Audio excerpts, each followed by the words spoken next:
Checking in with the Lady Flames swim team, and we're joined now by sophomore Victoria Tschoke. And kind enough to take a few moments for us. Victoria, thank you so much. First of all, how has the season gone for you here so far? A lot of folks fear the sophomore slump, proverbial phrase, so to speak, but it hasn't really been the case for you, has it? No, luckily it hasn't. Unfortunately, earlier this season, I did suffer a little bit of an injury, but I'm back in the water full time, and I'm doing a lot better. And so far, it's been going great. Your first year in collegiate swimming, you're part of a conference championship team. Better than what you could have hoped for, I assume? Holy cow, yeah. I mean, I can't imagine how the upperclassmen feel, like, working for it and, like, not coming in first the first couple of years, and then I just come in, and I'm so blessed, and it was amazing. What was that feeling like when you guys beat Florida Gulf Coast? And can you take us back to the emotion? Well, since it was only my first year, I wasn't really aware of like how intense the rivalry was, but I was in awe, and the whole time I was just giving it all up to God, and just to be blessed like that, there's no words for it.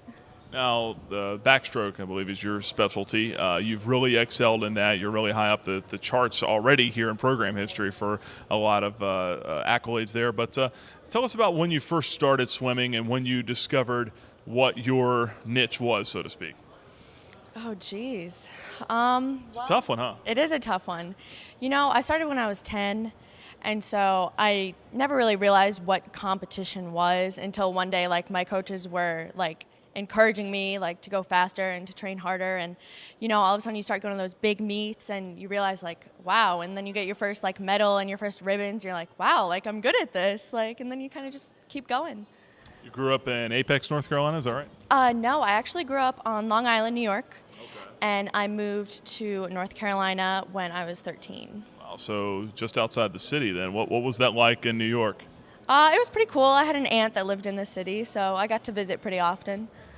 And moving to North Carolina, I'm sure that was a bit of culture shock. Yes, but it was a very good culture shock. I absolutely love North Carolina. Ideally, that's where I'd like to return to, but wherever the Lord leads me. Tell us about your family. What do they do down there? They work. I have Where? My mom is a nurse. My dad is an electrician. I have a little brother who's in 6th grade, just started middle school. It's a little scary, and then I have an older brother who's working and. Yeah. Any other swimmers in the family? My older brother swam for a while, and it wasn't really his thing. And my little brother is now swimming, but I'm hoping he'll stick with it, but we'll see. But you have carried the banner very well for your family as far as competitive swimming goes. I sure hope so. Well, tell us about what you're doing to get ready for conference championships coming up here. It's hard to believe that they'll be here before you know it. Oh, gosh, yeah, too soon. But lots of prayer and meditation. This year I've really been giving everything up to God, especially after suffering an injury. It's just really hard mentally and emotionally, and I couldn't do any of it without the Lord. Excited for the UNC Wilmington meet coming up? What are you looking forward to? Actually, my best friend goes there, so I'm really excited to see her and show her what I got. She doesn't swim for that, or does she? She does. Okay, all right. So you guys are going to be going head-to-head then? Yep, you bet. All right, well, looking forward to it. Victoria, we appreciate your time. Best of luck to you here coming up, okay? Thank you so much.